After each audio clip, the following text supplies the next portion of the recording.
So that's the only way I could think to get my own story told is for me to tell it. Hey y'all, it's your girl Cookie, and I am the founder of Setting a Level and Creations by Cook, and I am tapped in with Hidden Jewels Magazine.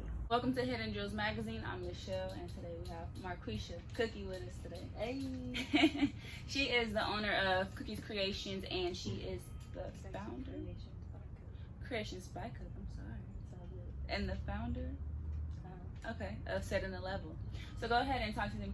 What is Setting a Level first? Setting a Level is basically a group for entrepreneurs that are creators, people that do not have non-traditional jobs such as tattoo artists, painters, boxers, actors, hairstylists, pretty much anything outside of the typical 9 to 5. But we do have people that come in from that do 9 to 5s to enjoy entertainment such as poetry, singing, acting, whole 9 yards.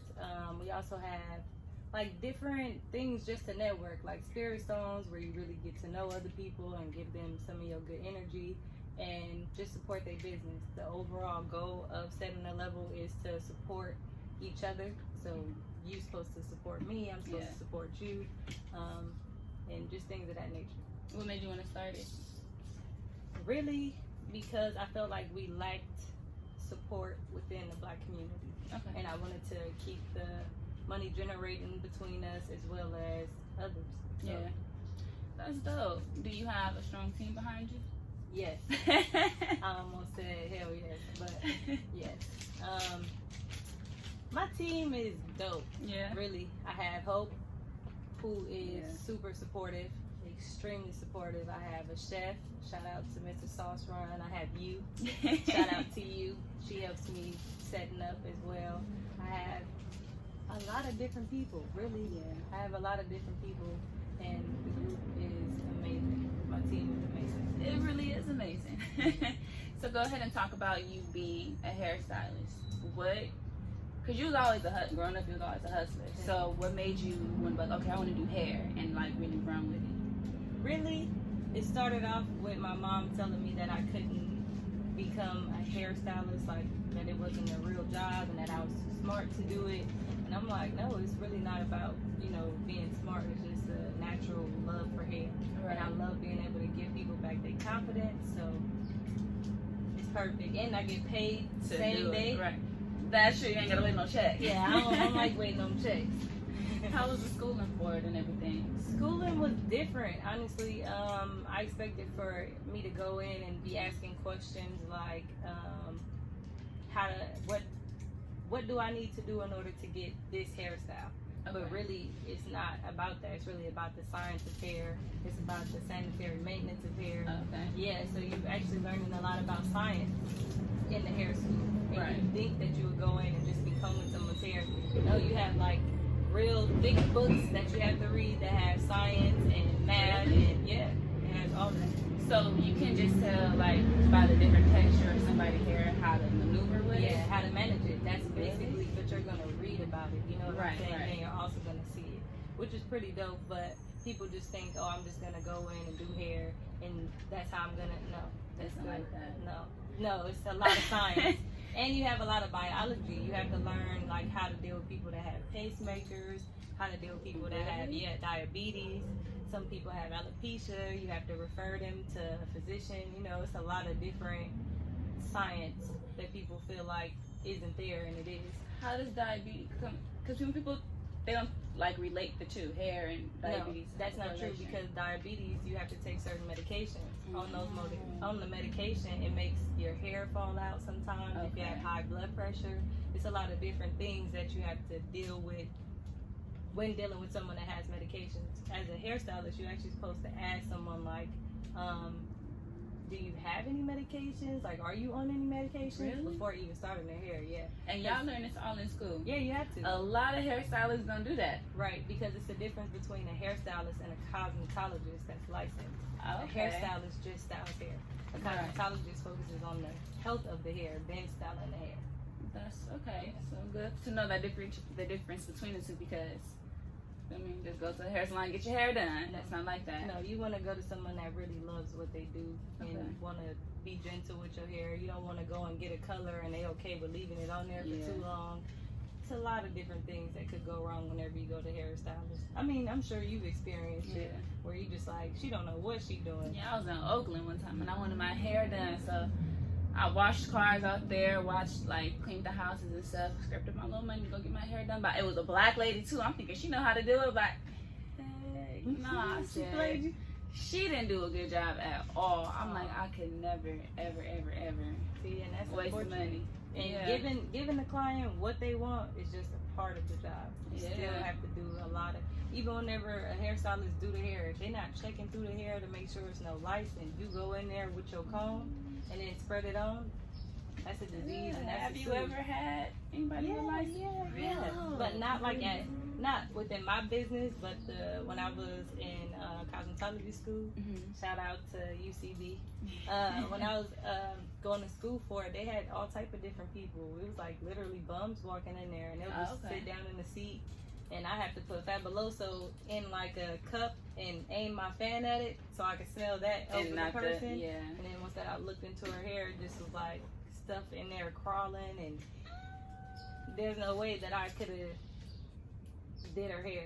But some people, as soon as they see you, okay, now I'm gonna pick up my comb and go straight through your hair. That's wrong. They need to check it out, make sure it's okay, and then sanitize those tools too. People don't sanitize their tools, and you wondering why certain things are happening with your hair, and it's really because they didn't spread something and somebody else's hair. Yeah.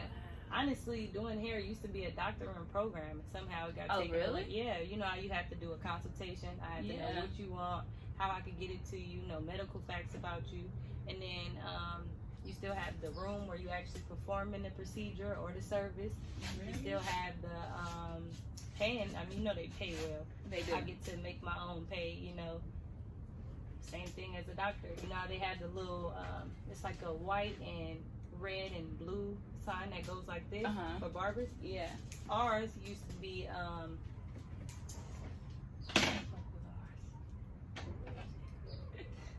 hold on, I have it. What the fuck is it? What is it? I don't know. We had a sign too. It's not the RX. Oh, actually that's what I mean. You know how like with medicine it has the RX, that symbol where you can check it out, you know that sign means that it's something with medicine. Right. Ours used to be the sign that goes like this. Oh, okay. Yeah. That's what I mean. So that you know, McDonald's had theirs. Right. All the different places all have their signs. That used to be our sign. Or is our sign. So what happened?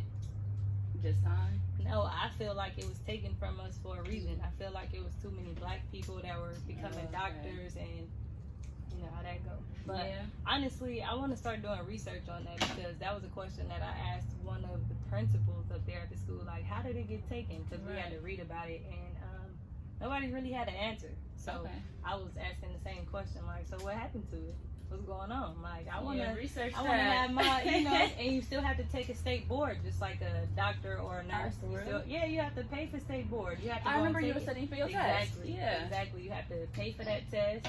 You have to do a hands-on and a written, just like with a doctor's program. So it's more that goes into cosmetology than most people think. Yeah. And it's different schooling for each branch, correct? Or do you learn like the nail technicians and everything? Well, yeah, no, you learn everything. It's anything that deals with hair, skin, and nails. So I can do facials, I can do feet, I know how to do all of it, but with this program that I'm in, with cosmetology, you get to choose like what you want to specialize in. Okay. Yeah, so either you can say like, I want to go specifically into doing hair instead of nails, but you still have to learn about nails. Whenever you go to state board, I still have to show that I know how to build it, and I know how to do it with the form. I still have to do everything. I still have to do a facial at the certain, that's another level. at the state board. Really? Mm-hmm. So it's hands-on too. It's not just all written. It's not a written test. It's both. That's dope. Yeah. You think so? I think so. Yeah, because it's like, do you really know what you're doing before I just give you the certification? Yeah, but once that you're in there and you're like, okay, I got one test done, then you're like, wait, I got a whole another one I got to. So that's pretty intense. I believe it. So how long have you been doing hair for? I've been doing hair literally since I was a little girl. Yeah. Yeah. I literally was that kid that everybody's mom would come up to me and ask me like, "Can you stop playing in my baby's hair?" And I'm like, "Sorry." I just, I got bored at PE and she was walking by and needed her hair done. yeah, so I told her, "I got you." And she sat down. I even remember it was this one girl named Kamara Simpson, who's a model now for Nicki Minaj and all type of different industries. But she, I used to always play in her hair when I was younger. But even before her, I was doing other girls. But it's crazy. It's crazy. But I started getting paid for it when I moved out. I moved out at 17, and I had to pay rent. Yeah, I had to pay rent, and it was coming through, and that way I could still go to high school. That's all day. So how can I come home and then take care of business? Yeah. So I just would come home and do hair and pay the bill. Would you say that it was a struggle because you was young and you was doing that? Yeah, it's definitely a reality check when you've been, you get the new shoes from your mama, you get the breakfast, lunch, dinner from your mama, and then you've gone from her, so you really gotta figure it out like, dang, I really have to pay for this, even in all my senior activities. Oh, yeah. Yeah, that's, everybody else, mama and parents and aunties, someone there to pay for it. And for me, it was like, dang, now I have to stay up until 2 o'clock in the morning and go to school at, I have to get up at like 6, so I was only getting like 4 hours of sleep, but it worked out, so. Obviously, you've been doing it. Yeah, it's still working, so it's cool. How would you say that shaped you, your experience, that shaped you as a woman today? Oh, well, I wouldn't change it. If I could, I'd go back and do it again.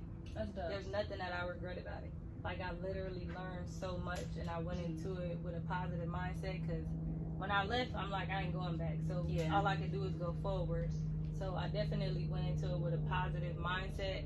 Still, different issues, and I still need support, which is why I started the support group, and but it works. So I'm not tripping. It ain't nothing to me. That's dope. That's dope. What do you plan on setting a level to become? Like, how far do you see that going? It's going past the sky, literally, because the things that I see within the group, like the people that I have, is literally amazing. So where I just want to support them. So in any way that I can, like literally at the support group, I want to support them as far as letting them meet different people and getting them different exposure. But beyond that, like once that they leave and go home, I still want for the people that's in the support group to be checking in on these people and helping their dreams come true. And it happens though, because you have, like, one of the events I had, someone who was a hairstylist, she ended up asking one of our painters to come out and like do like a paint and sip with her auntie, which was dope. Now he got money to pay for his kid for another month, you know what I'm saying? And then you have different producers that's giving out different beats, which, dope. Which can go far. You have different singers that's gaining a lot of different support where they like, girl, I got 100 new followers, and it's like, I mean, you did your own thing. All I did was just set up the environment. And really with that, it's about how far the people that's in the group want to take it too. Because I could have all of the people right there, but if you're not really promoting and making sure that what you need and everything is out there on the table, then nobody's going to help you. But if you say it, and then the whole team is like, yo, I can do this for you, or I can help you with this, or I can point you to someone that can help you do it, or even just following them on Instagram supports people in all types of different ways. That's pretty cool. Yeah, so far it definitely has been dope. Like you said, just building that relationship with the people. Relationships are the most important thing that you can have, especially when trying to, start a business or just pursue your passion. Yeah, because it's deterring a lot. You have to communicate with people. If you don't communicate with people, then it's not going far, because people are money. That's true. So either you gotta go to them and talk to them and see how you can get it, or see how they can help you get it, or you just gonna sit there and enjoy the night.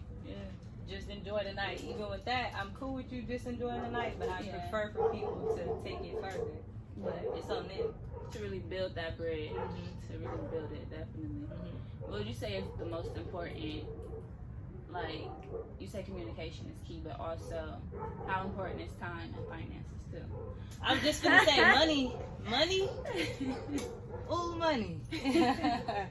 Money is definitely second on the list to me because you have to have finances. You have to have a way to pay for equipment. Yeah. If you're a singer, you have to pay for lessons. It's all types of different stuff. Nothing is free, so you have to be able to pay for it. But that's why I think that communication is first, especially if you're trying to do business. If you communicate with the people and let them know how much you need or how much you expect, then the money should fall right up under that. You know, That's true. especially with my business.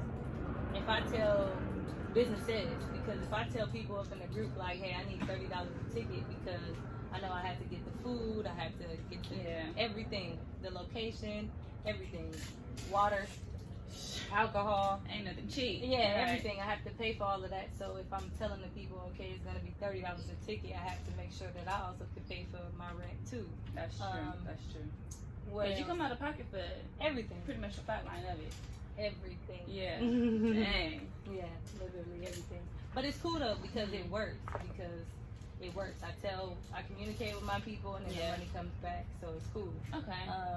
After that, I would say resources would be third Okay. because you need a lot of different resources, just like you need the people. Like, okay, the people are definitely resources, but I mean like resources like people actually doing the things, you know? Right. Like you can have a writer in the group and then nobody volunteers to write something. That's so true. if I go to them and I'm using my resources so that they could help me out with what I need, then it works. There was another one that you had said earlier, but Finance. Well, I said time. Time and finance. yeah, time management is important, especially with money. That is Because if you rent out a venue and you tell them, okay, I'm only going to be there 3 to 4 hours, and then you looking at the clock and it's like literally a little bit over 5, now you have to take the, you're going to have to pay because they want their money because y'all made an agreement, this is the time, and it's respectable. That's true. How would you say it kind of falls into communication, but you know, someone's word, trusting them, how important is that? Trust is a hard one because even if someone tells me that they have something, I still want to check in with them and make sure that like they're okay with what they agreed to do. Yeah. And then I still always want to have a backup plan because You have to. just in case they don't, I still want to have everything be successful. And that's the same thing with doing hair. Midnight acting up.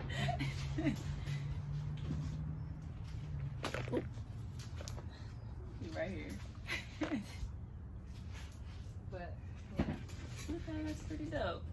Do you have any upcoming events coming up this I level? plan on having something in December. Okay. I want to do something in the beginning or mid-December. I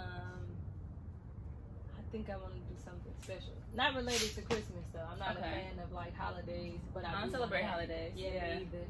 You my cousin. Speak on why you don't celebrate holidays. Well, I don't celebrate holidays because they all are man-made. Yeah. They all it's all nonsense. Really, a lot of it is just a way to get them more money, like Thank Christmas. you. All Thank they're doing you. is Yeah. taking all of the things that they've already had, putting it out there with a for sale sign, And it's not for and sale. making it seem like it's for sale, and it's really not. Right. And you have all of these different people who are literally struggling the whole year, Yes. the whole entire year, who have been saving up to go and give them money, which is a lie because it's not really a sale. It's not. And it disappoints the children because if they don't get anything, then now they feeling like less than, or even if they get less toys than the other person. Yeah. Now it's causing all type of different controversy. And who is Santa Claus? Thank you. You got a chimney?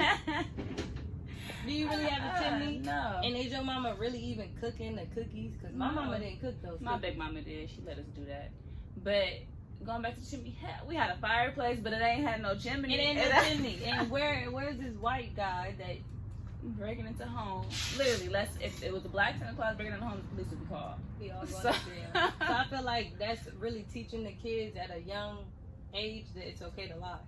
That's for true. certain things. It's like, oh, it's okay to lie about this, Yeah. but it's not okay to lie about that. No. Why would you go in and teach your child a lie from the beginning? It's fake. You're literally lying on the thing saying this is from Santa Claus. Seriously.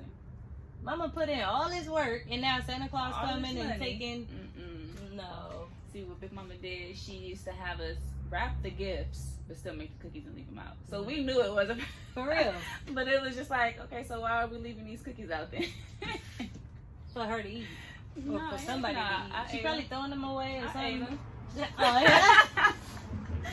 I was like, ain't no man about to come eat these cookies. Let me go ahead and get them. Mhm. There ain't no man. That's the thing. It's not. So I really don't think that it's a good idea to raise your kids lying. On a false belief. On a It's false not belief. true. Yeah. And then it's like, if you want to give your child something, why do you have to wait until December Exactly. to give it to them? Or on their birthday, or on Valentine's Day, Exactly. or for Easter. I No. don't understand. I don't. Show appreciation every day. Thank is you. what I think. If Thank you really want to appreciate someone, whether it's giving them time, a gift, whatever you want to call it, then just do it. But look, even on holidays, that's the only time that you even see your family. That's So that's true. fake. You That's know what I'm true. saying? Y'all Yeah. faking it just because today is the day. It's a special occasion. No. Every day is. No, Life you better. itself. No, whatever you see me, okay? I am the gift. So Oh, celebrate. shoot. No, It shouldn't be like that. that's honestly how people need to start evaluating life and their principles. Because I work at elementary, and the kids always ask me, "Why don't you celebrate holidays? You don't like holidays? Like, what happened?" Ain't nothing happened. It's just, well, I got old enough to the point where I didn't have to celebrate them anymore. I wasn't forced to participate in the foolishness. That's exactly what it is. Foolishness. It for real. is. It I definitely don't. is. No, that's how. I done already told my. I told my mom. She said, "What are you? Eat this?" Atheist? I'm like, "No, mom, I'm not an atheist. It's not that I don't appreciate it. You know, I'm still. Yeah. If I'm gonna look out for my siblings, then I'm gonna do it regardless. I'm gonna do it Exactly. the whole year. You know, every chance I get. But I'm not gonna wait until December. One day to do it. Mm. Not at all. No, that's fake. Yeah. So, what are your hopes for the community that you built and your community overall? Hopefully, I probably won't even see it within my time though. Mm-hmm. But I hope that we really do work together as a community. I hope that my support and the support of others really help us out financially, emotionally, spiritually, in any kind of way, because we need help. We do. We need a lot of healing. We need the most support, which is again why I started the support group. That's why I'm hoping that I can start off within the community and then spread out. Okay. It's not specifically for blacks, but it's definitely empowering blacks. So It has. Mhm. Because a lot of people who wouldn't have, further their comfort zone to just be like, all right, let me go ahead and go to this. Like Destiny, for example. She loves it. She'd be like, oh, I gotta go to second level. Oh, when is the next second level? She'd just be excited about it to be able to be on that platform. Participate. Exactly. To be in a great community space. And that's exactly what we want to provide for. We want for everybody to feel comfortable, for them to be able to sell or, promote whatever it is that they do. Like, Yeah. I really have, we have sex educators in the group. Yes, you do. Come on now. Shout out to Chanel. Like, that's crazy. They're gonna be on here soon. It's going to be a lot of different. It's everything. It's literally everything. So I just want to help support in any way, because whatever it is that they have, we need it. Definitely. Whether it's a black barber, a black babysitter, a black photographer, a black poet, a black hairstylist, whatever it is, that's what we need. And you can find it at Setting Level, okay? Setting Level. Let them know where they can find you for your hair business and for Setting Level.